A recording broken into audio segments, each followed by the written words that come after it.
Welcome to the Refine and Shine, the podcast dedicated to mastering the art of continuous improvement and optimizing every aspect of your life. I'm Angelina Rivera, your host, and together we'll uncover the secrets to refining our lives, our habits, and our processes to unlock our inner brilliance. Join us on Refine and Shine, where we'll delve deep into achieving more in life without the burnout and without all the stress. This podcast is your platform for a more fulfilling life through continuous improvement and personal growth. In each episode, I and a diverse array of guests discuss practical strategies for up-leveling every aspect of your life. From developing good habits and organizing your space to refining your mindset and personal goals, we're going to explore it all. Our guests share personal stories about the systems they've developed or systems they've used and the tweaks they've made in their lives when refinement was needed, allowing them to truly shine. Listen to Refine and Shine to learn how you can implement continuous improvement techniques in your daily routine, develop and maintain healthy habits that lead to success and satisfaction, organize your life to reduce the stress and increase your productivity, foster a growth mindset that propels you to new heights. My mission is to inspire you to take bold action, make positive changes, and become the best version of yourself. Whether you're aiming to elevate your career, nurture meaningful relationships, or enhance your overall well-being, Refine and Shine is your guiding light.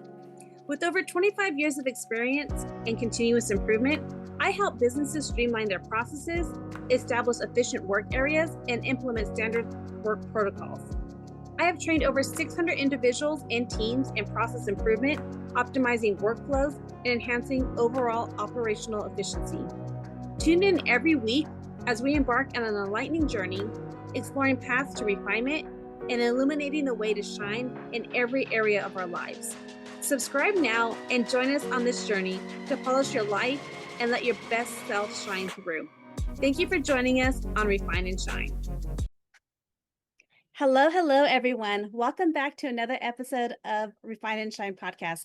I'm super excited about my guest today. Very rare do I have somebody that I'm interviewing in the same state. So when I get that, it's a pure joy.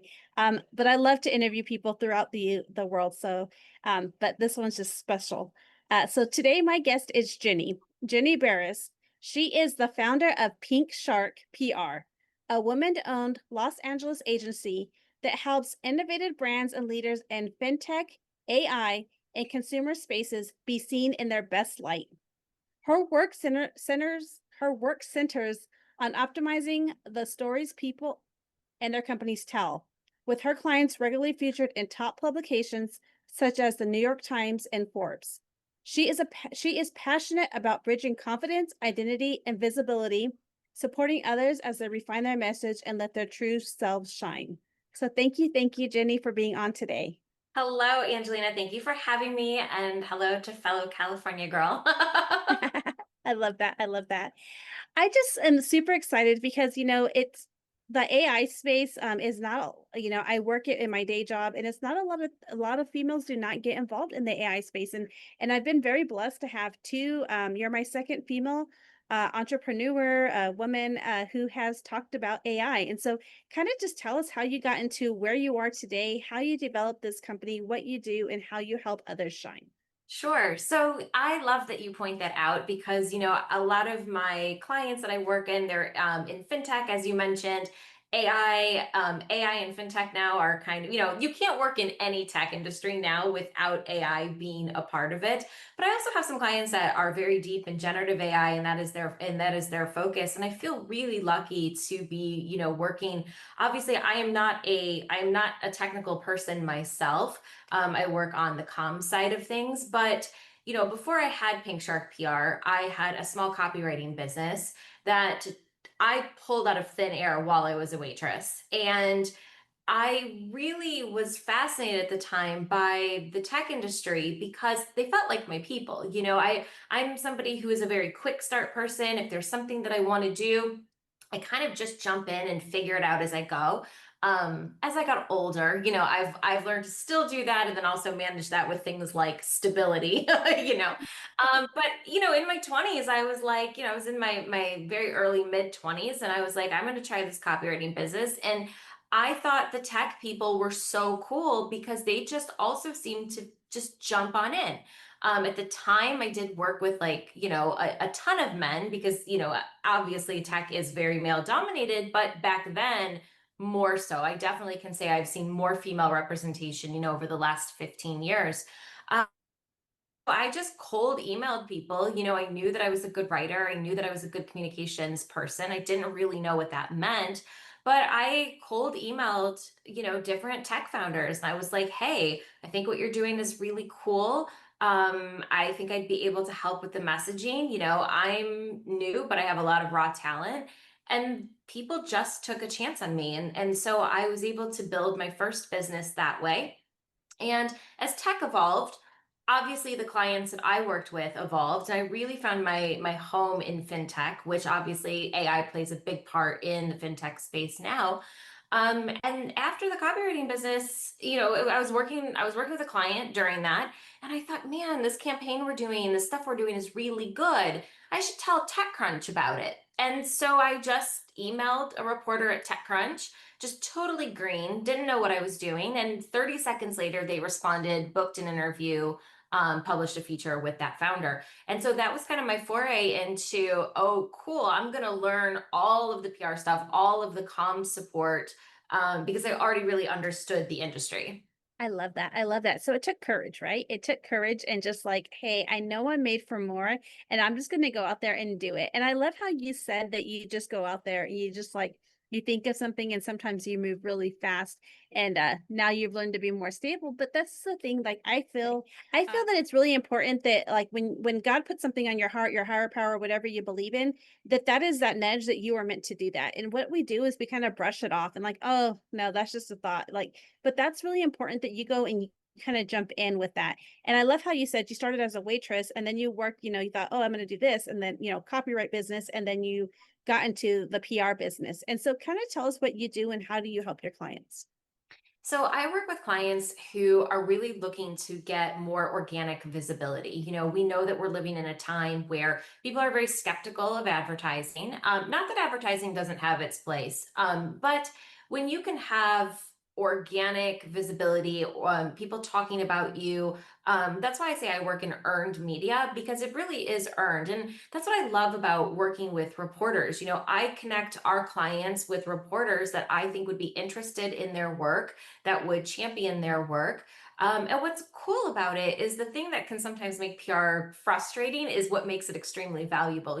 Reporters are not an extension of your marketing team. Journalists serve a very important function in society. They're there to tell a true story. They're there to ask questions. They're not there to promote your business. And so if you have a very positive rapport with a reporter and you have press that is positive and in your favor, that is worth its weight in gold because the public understands that that reporter was not paid to talk to you. You did not pay. That's not a piece of advertising. And so it can really elevate a brand. It can really lock down somebody's industry dominance. It can really show, who are the leaders in a space.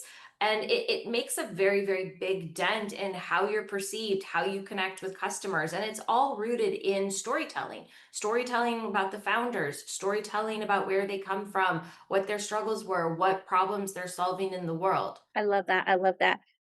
So how do when you tell a story, like I love how you talked about the founders, like because a lot of times, like have found from starting my podcast, when I hear why somebody founded an industry, a business, or things like that, there was a reason behind it. And it's kind of like what my whole podcast is about. It's like Sure. there was something that happened to us in order to us to wanted to refine and shine. And, a setback or just a curiosity. And I love how you're helping people tell that story and say, because you started this company because of this, or you started, whatever it is. And so, how do you go about helping them telling that story? What is it that you do, and what do you offer? So usually, it's really funny. People don't always realize that their story is the interesting part. I think that founders, startup founders, tech founders in particular, they're really in a pressure cooker. They're trying to raise money. They're trying to get that visibility. Every minute feels like a dollar burned sometimes. And so sometimes, depending, and it doesn't really matter the stage of business, sometimes people are so focused on their company and what product they're producing that they forget that the product is not interesting at all to the public, or to the reporter. Nobody cares about your product. The people are interested in the people. And so if you don't tell that personal story, then you never connect yourself back to your company and your product. So my job and my team's job is to really figure out, when somebody starts working with us at Pink Shark, I always like to ask, where did you struggle like so much that now you could probably laugh about it because it was so awful? And also, what is unique about you? What connected you to this journey? And what's really interesting, and why I make this point a little bit more heavily for women, is that when I work with men usually they may struggle to give me the story not related to the product, but they never struggle to tell me why they're exceptional. They never tell me what's unusual or unique, or I say this a lot, but it's very true. I'll have a founder who's generally speaking, I do have some exceptions to this rule, but generally speaking, they can go back to childhood and tell me what was special, if they were in gifted classes, if what their mom said about them. And I can have a woman who is a founder or a high level executive at an amazing company. They could be Ivy League educated, they could have all kinds of accolades, and they really struggle to tell me what is exceptional about them. And so I think that that's an important point to make, because we all have an exceptional story, but I have noticed that women, even if their exceptional story is very, very obvious, they still struggle to want to or to connect with it themselves. And so my job is to bring that out and to share that with, the reporters that represent the right audience. I love that. I love that. And I can so relate because I have just recently really started to open up about what my story is and what my background was and why I am who I am today. Like when I first started my launch this podcast, I talked a little bit about why the date was significant, of why I launched, but never really going back into who I am, where I am, and how I became the person I am today. And that's like when sometimes I still struggle. Sometimes when people say, "Well, what can I do for you?" And I'm like, I don't want to ask for anything because I struggle with that. And so I Sure. love that you're doing that. I'm really interested in what drives you to do what you do every day. I am relentless. And any of my friends or my co-founder, anyone who listens to this, my employees, they will laugh at that because I am relentless. Once I decide that I'm going to do something, I will literally have to drop dead before I quit. So I think, when I look back at my life and all of the things that I was interested in, all the things I took a gamble on, all of them were rooted in innovation and communications. I didn't always know that that's what I was pursuing, but it was always some form of storytelling, communications. I have a background as a playwright and a screenwriter. But I really was drawn towards, financial, especially financial innovation. And so once who I wanted to share those gifts with really clicked, me being a business owner, me having this agency, all of that, it's not even an option. I always laugh at the question, like, what keeps you going? Because I just do. I love that. And I wanted to know is how long has Pink Shark been in business? So Pink Shark was operating so we officially named it Pink Shark PR in 2018, but we had the company open since 2017 or really 2016. I was just really reluctant to have a PR agency. My business partner and I, we were working the company had a different name. We were doing a lot of consulting, coaching, and then also PR. And I didn't want an agency. And the reason I didn't want an agency is because at that point I had worked closely my entire pretty much adult career life with founders and CEOs. And if I had a dollar for every time they told me they hated their PR agency, I would be in Fiji right now, you know? And so I was really reluctant. Building an agency is a ton of work. I knew it was a ton of work, and it was still way more than I still anticipated. And my business partner was like, we have to call it an agency. You know, we are definitely taking on all of these clients. We are doing agency work. We're doing these things. And, you know, you're not going to change, you know, how you do business just because you're an agency. And she was at the airport, you know, on the phone with me while we we're having this conversation, and there was a man sitting next to her, and he was wearing a shirt.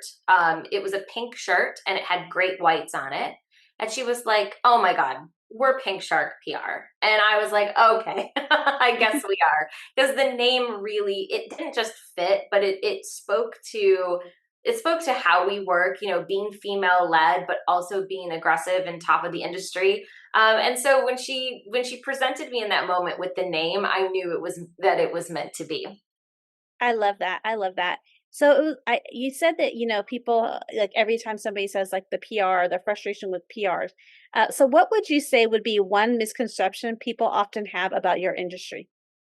Well, PR is not a press release. You don't put one press release out and call it a day. Press release is just a tool in the toolbox, but it is not the be all end all. A lot of times people get very hung up on, well, I don't want to put out press releases, or are we just putting out press releases, or we need to put out a press release every week. And that is just an horrendous PR strategy. It's not a PR strategy at all. But I would say in this day and age, with how heightened marketing is and how competitive it is for people's attention, along with so many of the shifts that we're seeing in the media, the biggest thing that I think that people in my industry, in my position, are really trying to get across is that we do not own reporters, and that is a wonderful thing. We do not own journalists, and that is a wonderful thing. It makes this so much sweeter. And what I would like to tell everybody, especially if you've tried PR and you haven't heard back, you know, before all of the layoffs, you know, a lot of the media, you know, conglomerates have had a ton of layoffs.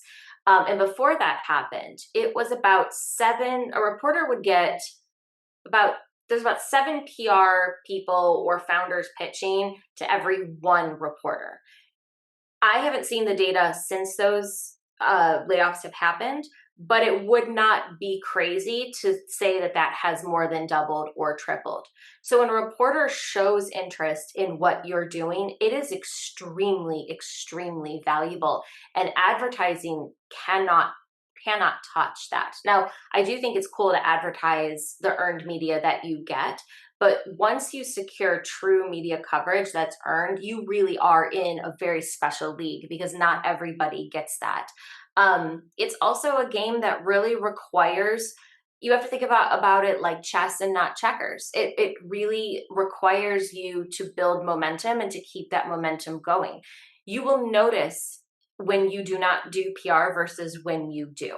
And one thing that I like to share with everybody that I do think falls under this, you know, common misconception is people think that they only are doing PR if they're actively doing it. And if they're not, then there's no brand narrative. And I want to point out to everyone that you have a brand narrative, whether you're taking control of it or not.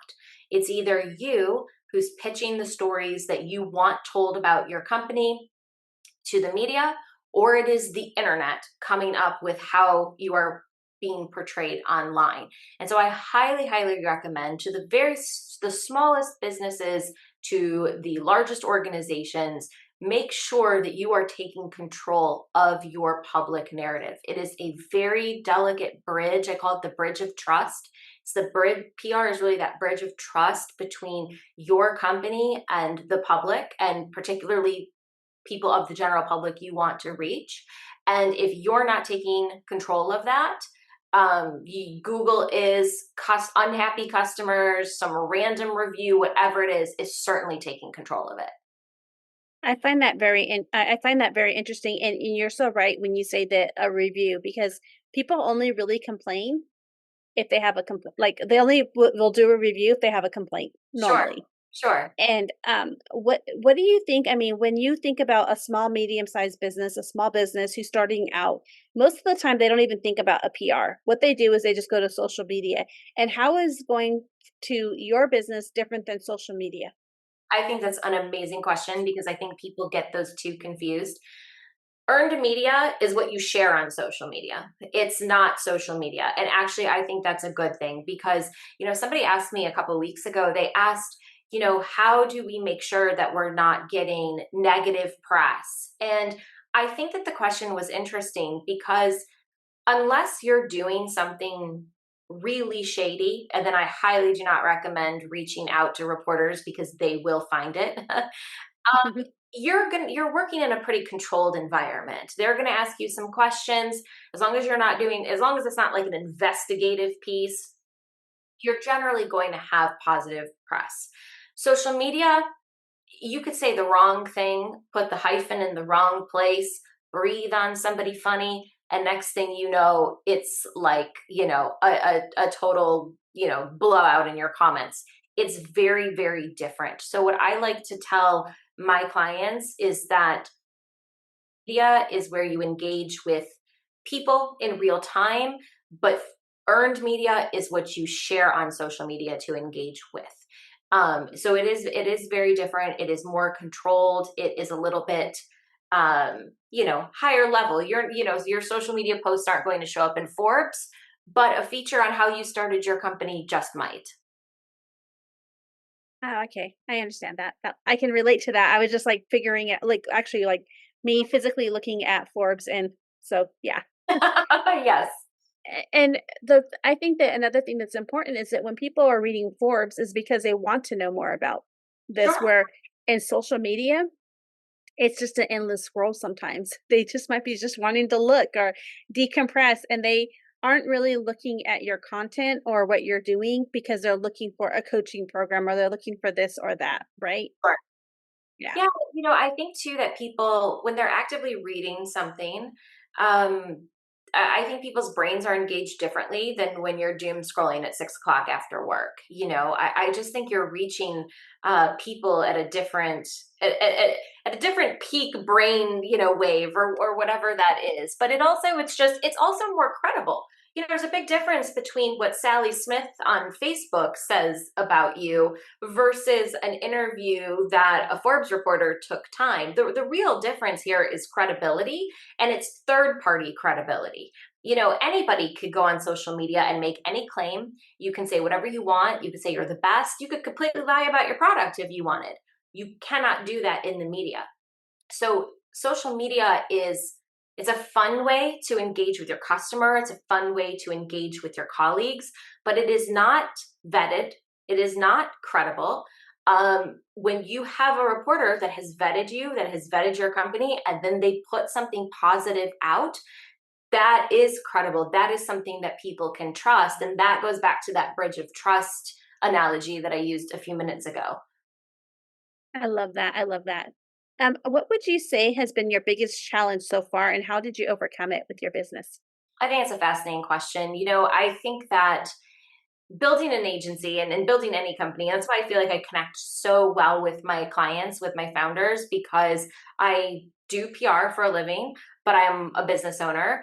I understand the challenges of both. I know what it's like to build a company from the ground up. I know what it's like to wonder, like, where's payroll coming from? Like, I know all of those challenges. I think that the biggest challenge, though, was when you start a company, you're going to have a lot of people who say a lot of different things about what's the correct way to do things. And I have never been somebody that gives much of a care about anybody's opinion. But when we were building the agency at first, there was a lot of noise about what building a proper agency looks like. And it was really advised that, my role be very, very different than what my role currently is, to really step out of what's going on in the day to day. You hear a lot of people talk about hire fast, hire more, outsource this, outsource that. And yes, obviously you have to have a team and you have to have, depending on your, company, you have to have those things. but I was deeply unhappy with that advice. And my clients were not really thrilled with that advice either at the time because when you sit down to work with me, like if you decide to work with Pink Shark PR, I am the person you talk to. And if I had told a colleague at the time, like, hey, I'm touching client work, or I'm working on some pitches with the team, or I'm doing whatever, they'd be like, you shouldn't be doing that. And so I was deeply unhappy building an agency in kind of the traditional structure until we gutted it and rebuilt it the way that I wanted to do business. And it has brought 10x the opportunities into our company. And I do things very differently than my colleagues do. And so my advice to people is, you already know how you want to build your business. You already know what's going to make you happy, how you like to work. You already know those things. It is very important that you don't just take idle advice, because you already know most of the answers. I love that. I love that. I have about 25 years of manufacturing experience, and during the time when I had like multiple production lines and we were doing I do process improvement production projects, and when somebody said, "Well, this is the problem," and I would actually not just listen that this is a problem. I wanted to walk through and get a hands-on approach. And as since I was so active with that hands-on approach, I was able to ask, doesn't matter if the manager's I'm a manager and then my supervisor's telling me something. I'm like, I don't want to hear you as a supervisor telling me. I want to hear from the artisan, the mechanic who's dealing with this issues. I want to hear from the quality inspector who's inspecting. I want to hear from them. I don't want third or fourth or fifth, down the chain telling me. I want to like be physically present, walk through it. One time I walked 57 miles by, over a period of time, just monitoring the parts. I'm like, okay, it's going here, here. We're spending, one part is going 57 miles. That's way too much. And so you don't really know that when you're not really being involved in the process. And the process improvement Lean Six Sigma world, we call that Gemba. You got to walk the walk, right? You got to walk through it. And so I think that that's very important, that, when other people say, oh, no, just do this or hire that, then you're not involved. And then you're kind of like at a distance. So you don't really get, I love how you said, once you're physically talking to the clients, you're the point of contact, then you feel like you have that more hands-on approach, and you can meet the client where they're at instead of, reading a report or what a client did say. You get to have that interaction with them. And I think that that's a personal touch that a lot of people don't understand. And so I can definitely relate that that's something I love personally. We talked before we started recording about even the client reach out. I like to personally, when somebody reaches out to me to be on my podcast, I'm the one that says yes. I'm not having a bunch, because I feel like I want to make sure that they're the right fit for me. Instead of, Definitely. being on a podcast all of a sudden, or I'm about to interview somebody and I have like, who is this person? I want to make sure that they're right fit for me too, because Right. it's my podcast, it's my brand, right? Right. Absolutely. Absolutely. You have to be involved. I love that. So did you ever, when you started to build this company, did you ever have any doubt, fear, or even just experience any type of burnout? Oh, I'm sure that I was burned out.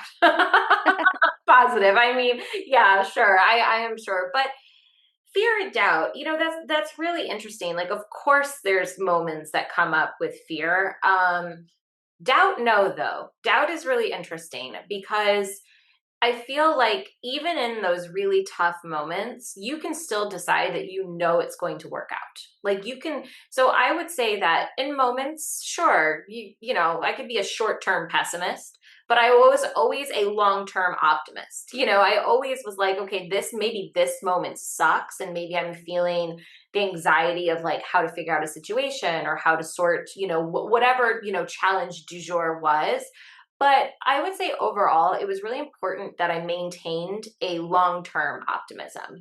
Today's problems will not still be here 2 months from now, And so it always helped me. Like, if I was dealing with something particularly stressful, um, I definitely would think, oh, 2 months from now or a month from now, you're not even going to remember this moment. And thinking about like where I'd be a few moves down on the board was always super helpful in the really like, short term stressful moments.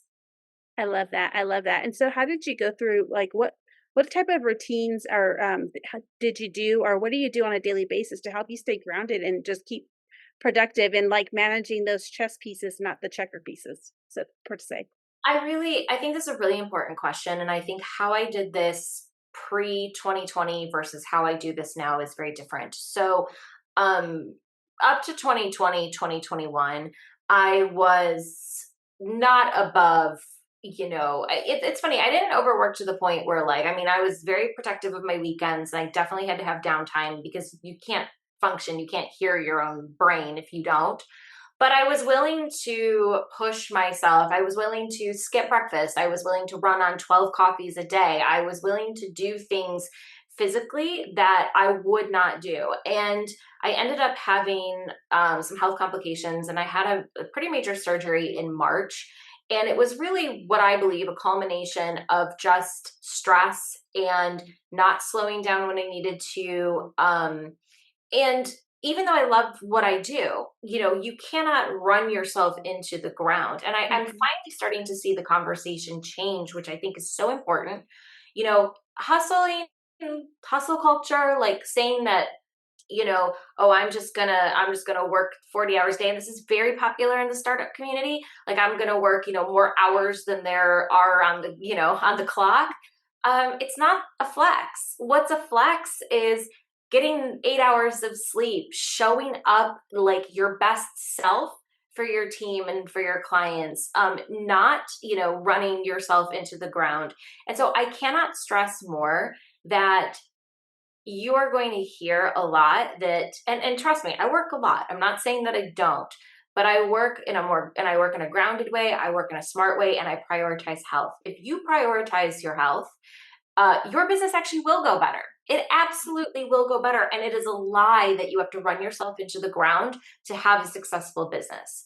And that is really, really important. So today, I mean, these little things that I do, I'm very, very focused on making sure I get enough sleep.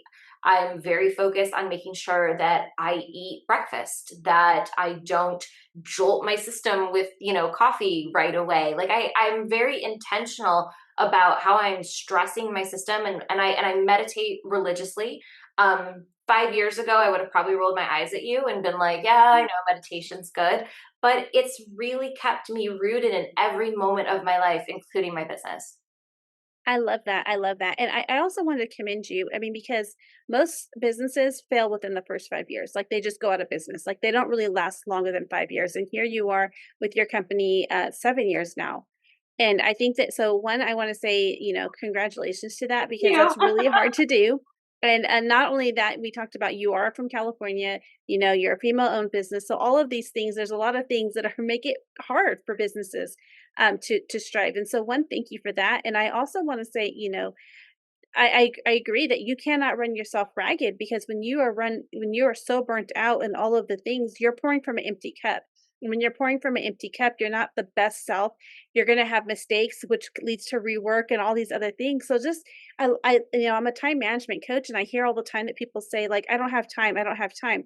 Really, you don't have time because you're not putting yourself first. And it's not to be selfish. Just is like if you put yourself first, take care of your body, exercise, do all these things, everything will get, run very smoothly. It's like if you're constantly putting out fires, you can't even think. Your brain doesn't know how to shut down when it's trying to sleep. So there's all these simple things that you can do. And so I thank you for sharing that because I think it's so important.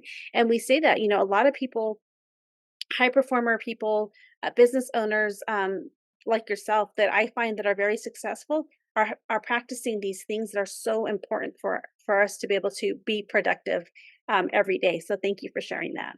I appreciate your comments. And, I think sometimes for entrepreneurs, and I definitely was like this when I was younger, you think the word routine and you think boring. I didn't do well in typical structures. It's why I've never, I've waitressed and I've worked for myself. I mean, that's like, that's my career path.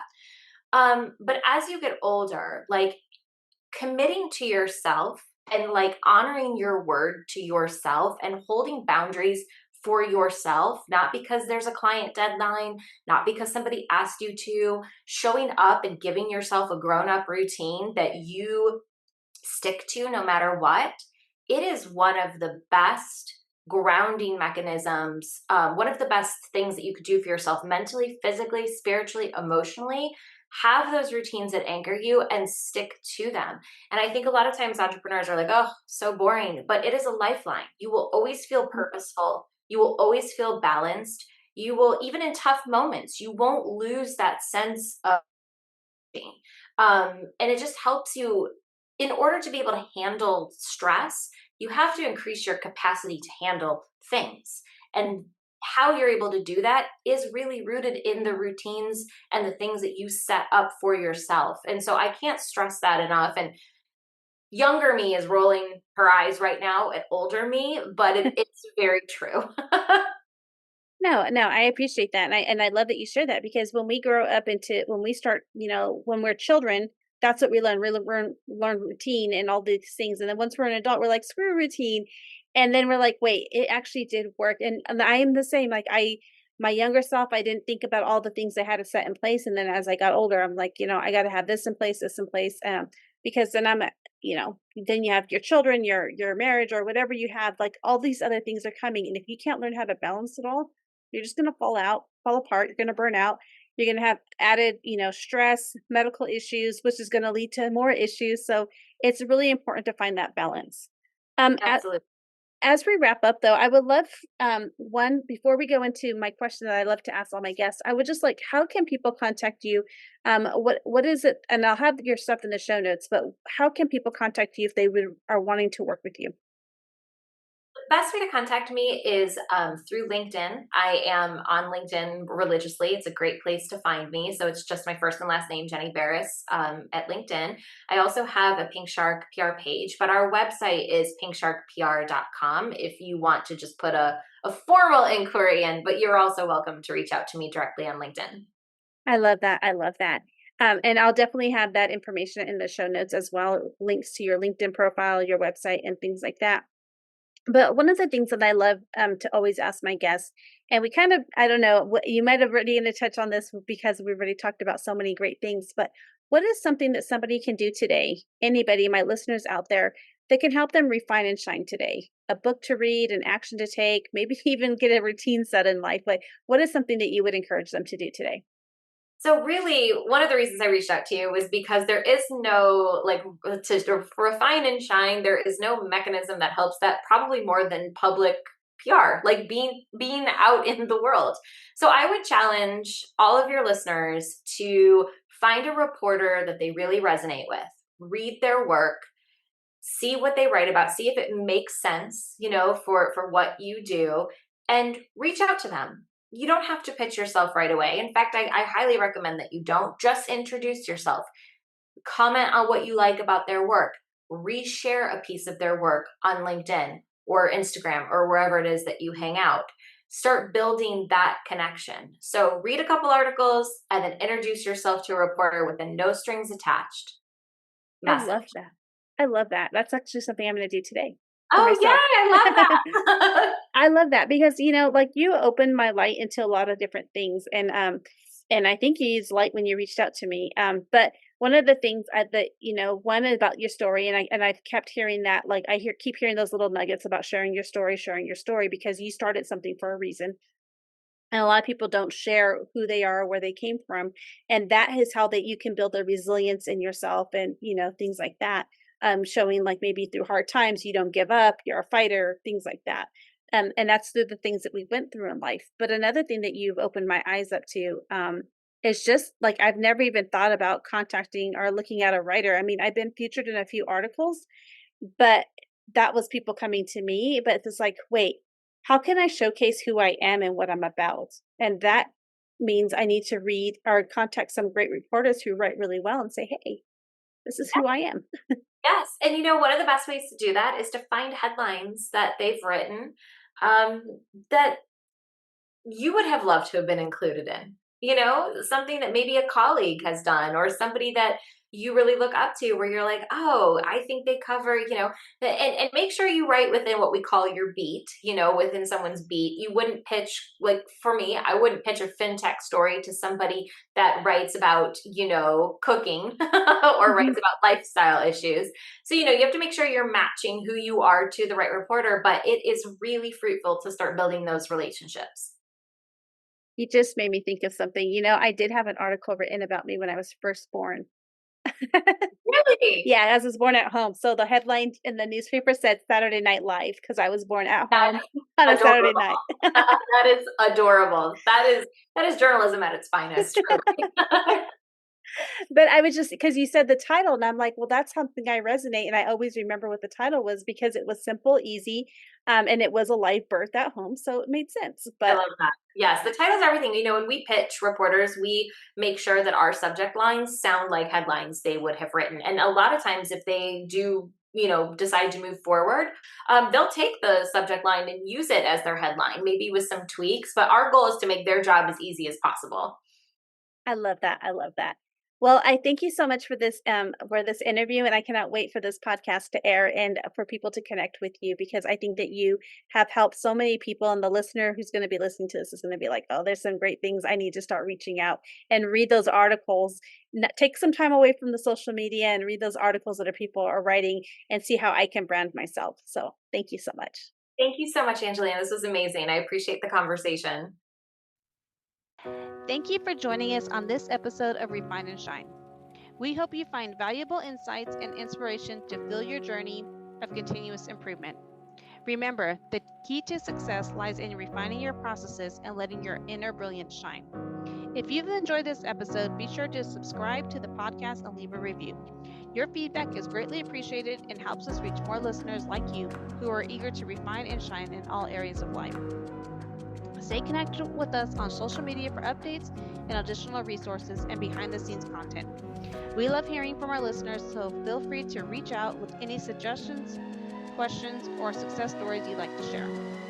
As we wrap up, remember that the power to transform your life lies within you. Keep striving for growth, embracing change, and seeking opportunities to refine your skills. Together, let's continue to shine bright and make a positive impact in the world. Until next time, keep refining and keep shining.